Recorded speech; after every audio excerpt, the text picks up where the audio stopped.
I'm back, YouTube. So we on part four. Um, this is Rest in Power, The Enduring Life of Trayvon Martin by Sabrina Fulton and Tracy Martin. This is now a docu-series on the Paramount Network, produced by Sean Carter. We all know that Sean Carter is Jay-Z.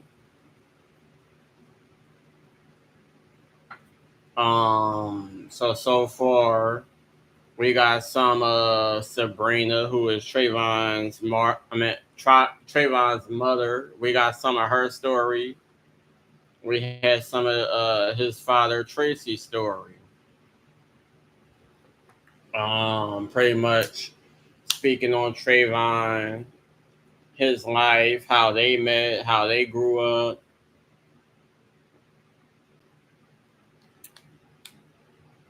Always leading from the beginning of things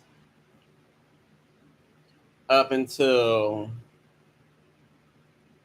um, the night of his death, and then a little bit of how they found out.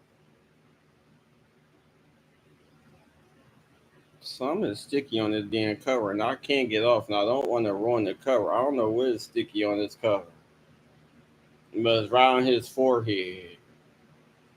I don't know what it is, but I don't want to try to mess up the cover trying to get whatever this sticky stuff is off. I don't know if there's a sticker there or what. Anyhow. Alright, so now we're on chapter 3, Sabrina, February 27th, 2012. Before I start your chapters, I want to say I do apologize if I've mispronounced words or if I'm reading a little too slow or a little too fast. Please forgive me. My people that really watch my videos, you already know. I do have some time where I might mispronounce something, especially when it comes to certain places in Florida, because I have family that are originally from out there. I've never been to Florida, so I wouldn't know. Tracy Martin and I, the only place I ever been to was Georgia, and that was only 2 days. I've been to Atlanta, Georgia, and it was 2 days. I really didn't really go that place, like that many places to like really experience Atlanta the way I wanted to. With that being my first time ever getting on a plane and being in another city and state other than Darby. I mean, other than like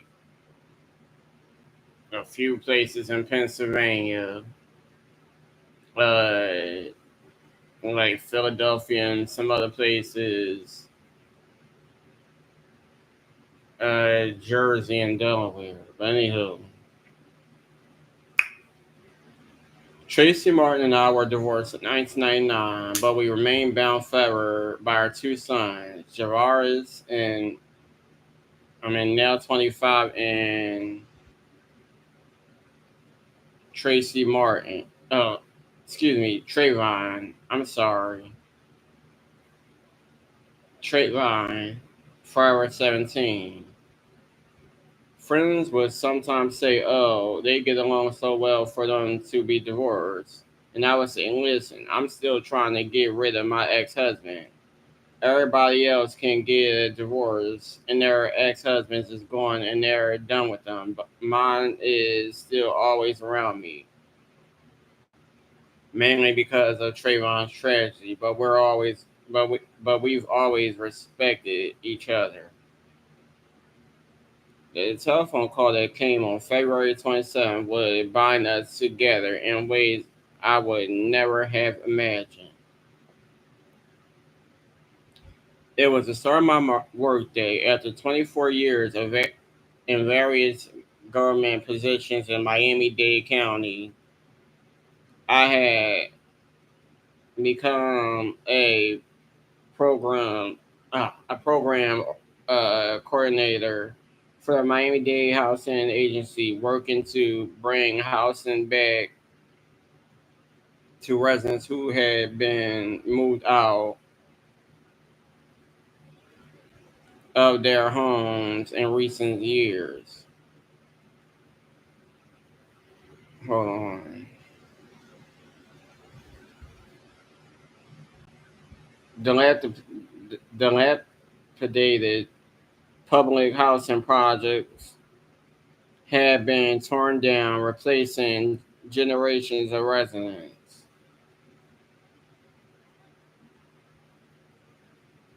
By that February, some new housing had finally been completed on the acres of empty lots.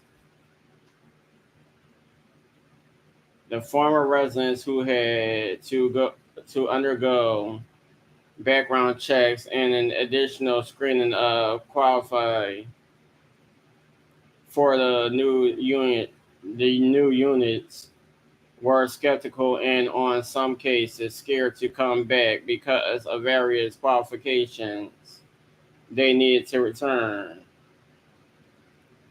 I was assigned to being the displaced residents. Hold on.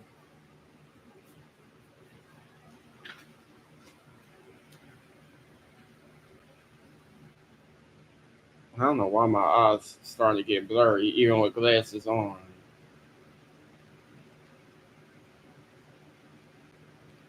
I was assigned to bring the displaced residents back to a new mixed income housing development called North Point as Scott what Carver built where the projects had once stood.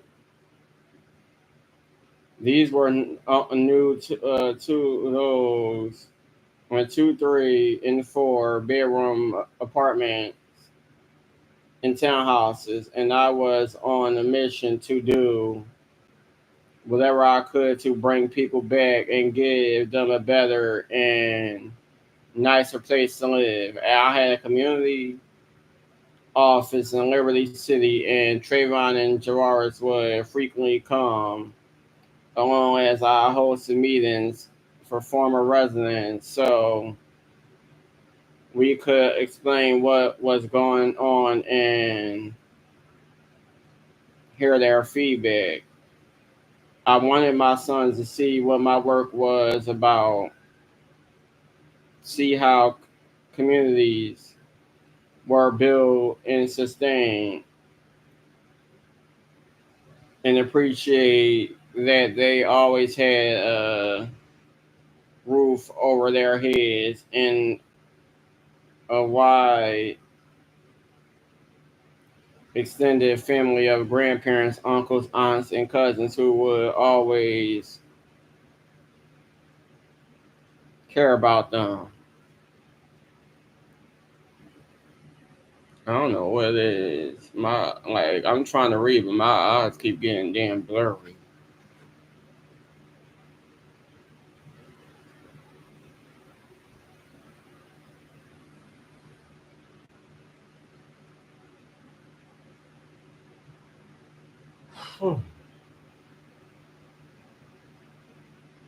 It was in my cubicle office in downtown Miami when my cell phone rang. Trayvon didn't come home last night. It was all that Tracy in his deep East St. Louis baritone said. Everyone was busy at work in the other cubicles around me. I couldn't talk in the office. So I took my cell phone to a reference room and stared out the window.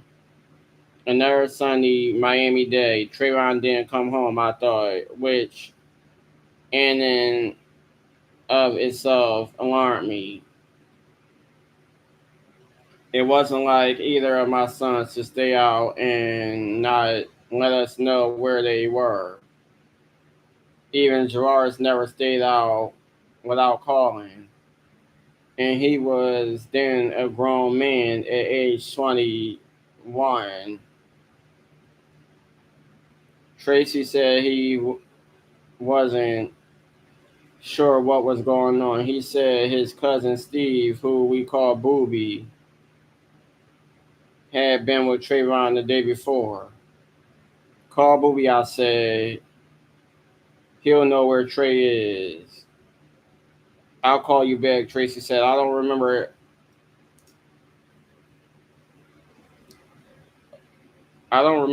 exactly how long it took him to call me back or exactly what I did while I waited. I know I went back to my desk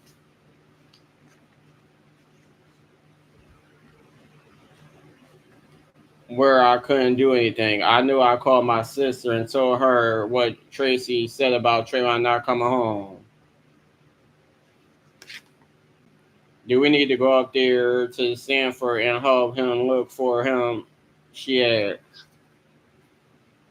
I said no, that Tracy was handling it, but I kept thinking, what's happening?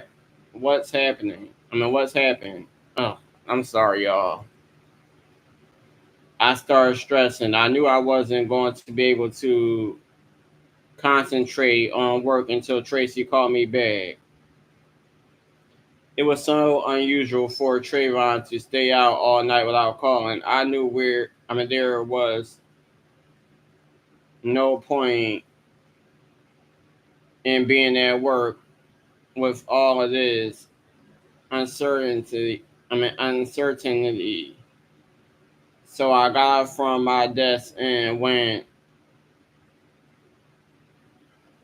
to my supervisor's desk. I had to go outside. I have an emergency at home. Something's happened to my son. I don't know what it is, but I need to know. I didn't give him any more information than that because I didn't know any more. I didn't have any more information to give. Okay, Sabrina, my supervisor said. I picked up my purse and my things and I left the office. To this day, I've never returned.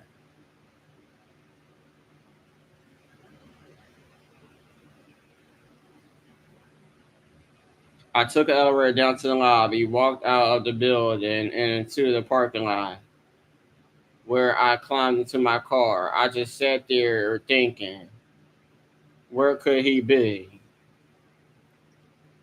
He's probably with Booby, I told myself. Maybe they were watching a movie or something and he fell asleep and then called his dad to let him know where he was.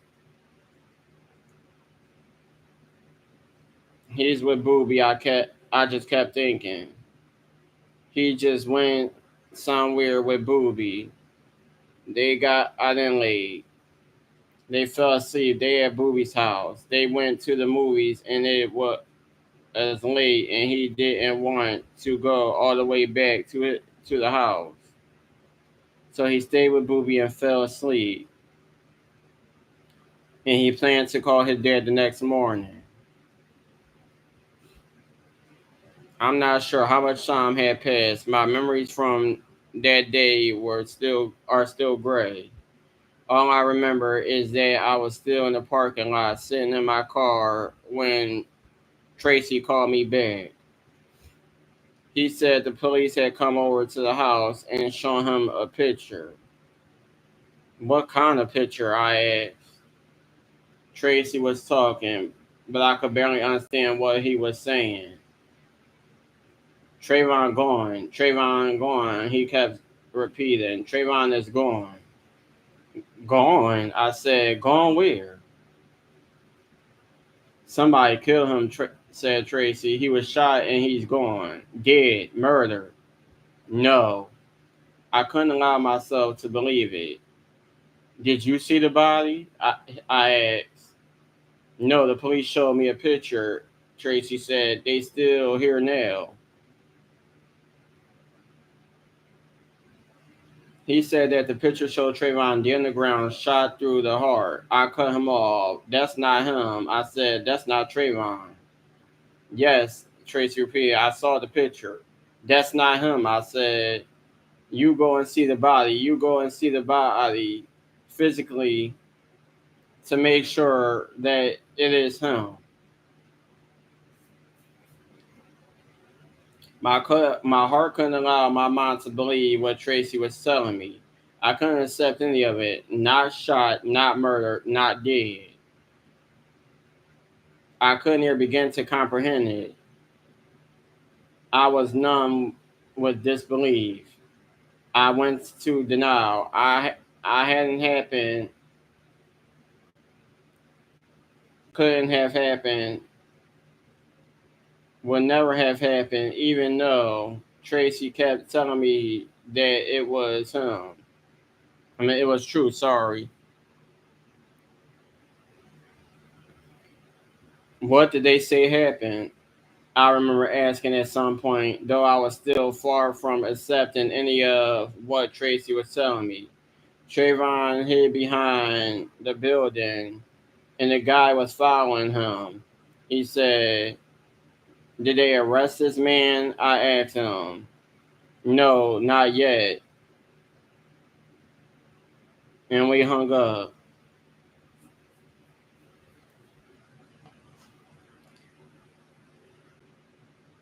I immediately made two calls, one of my mom and one of my sister. I wasn't crying. It hadn't really hit me yet. I was lost in a swirl of confusion, not allowing myself to believe what Tracy had just told me, but feeling like I needed to tell my family what he said. I called my mom first. It seemed to be on autopilot. I remember dialing her number and repeating to her what Tracy had told me. Tracy called and said Trayvon was. I stammered, then let it out. He said somebody shot and killed Trayvon. What? My mom screamed. Tracy said somebody shot and killed Trayvon. Are you sure? She said. That's what Tracy told me. I said. Next, I called my sister and told her the same thing. Tracy called and says Trayvon has been shot and killed. Then she said exactly the same thing as my mother. No. She said, are you sure? That's what Tracy told me. I said again, although I still didn't allow myself to believe it. I'll meet you at your house, my sister said.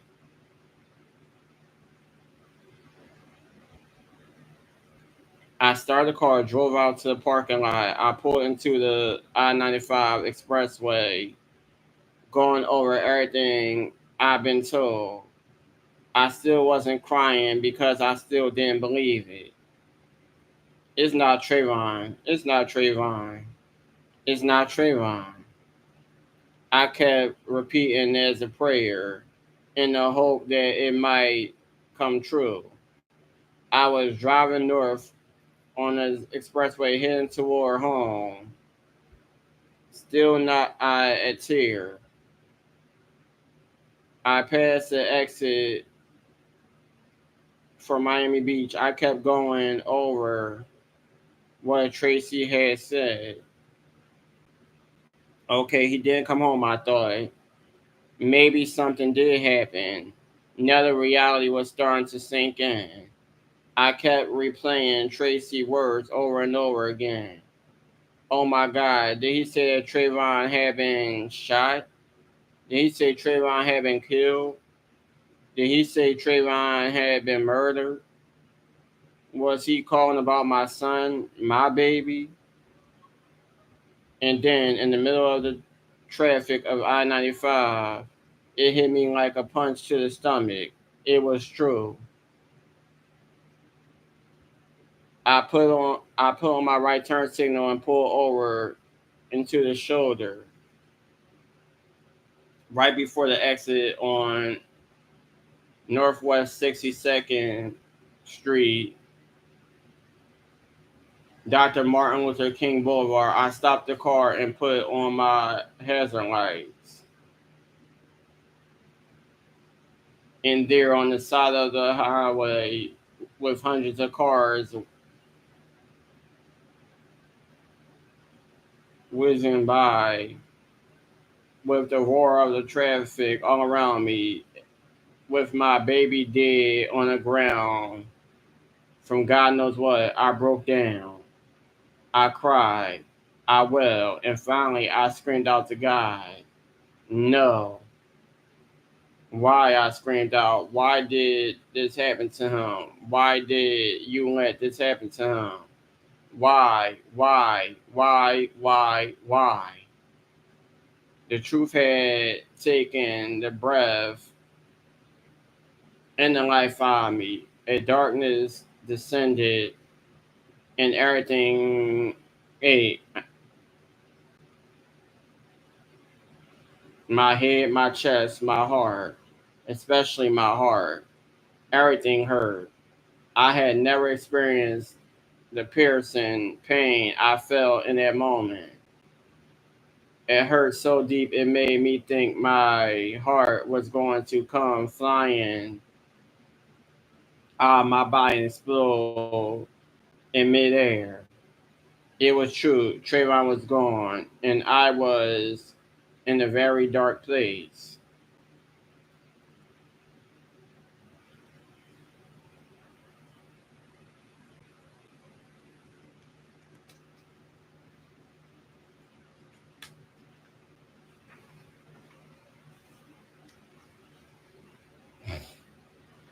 Finally, my question to God about why turned into asking God for help and getting through it.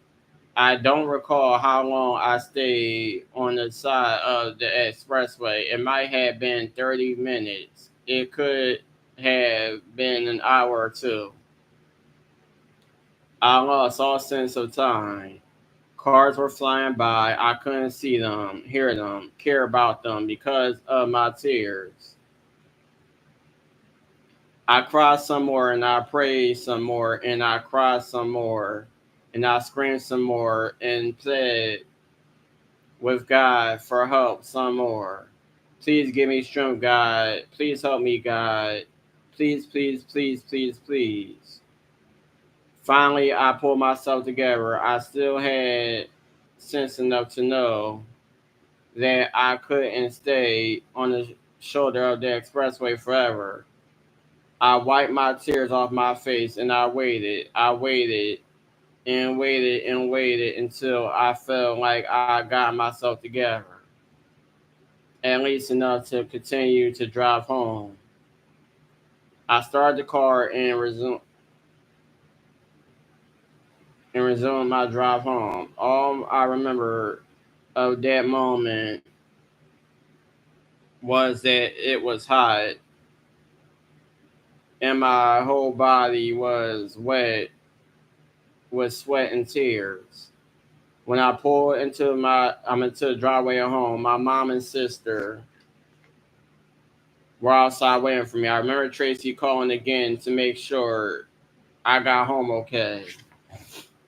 Then more calls from friends and family, calls and calls and calls and calls.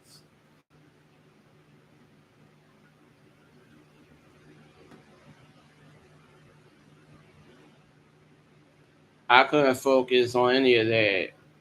With that one call, my whole life had been destroyed. My peaceful existence was over. I desperately wanted to see my baby and couldn't let myself believe that he might really be gone. So I went into my bedroom and laid down in bed, and I didn't come out for the rest of the day, hoping, praying that when I woke up, it would have all been a bad dream and that Trayvon would be safe and smiling in our home again.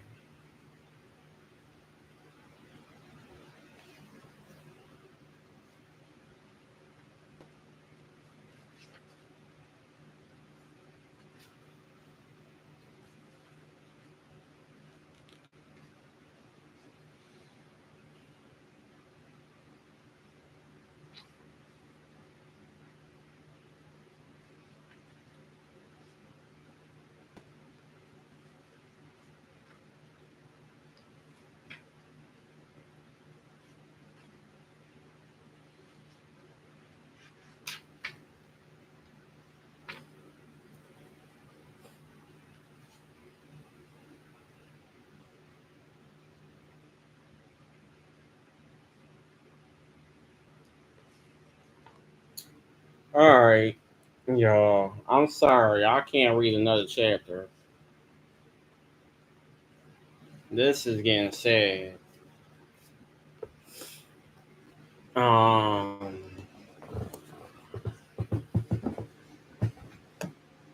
yeah, I'm gonna try my best to get back into this book. Probably tomorrow, which is June 23rd. I'm gonna try my best to get into this book and get into the next chapter. Y'all like, comment, subscribe, hit the bell, be notified, and I'm gonna get back to y'all.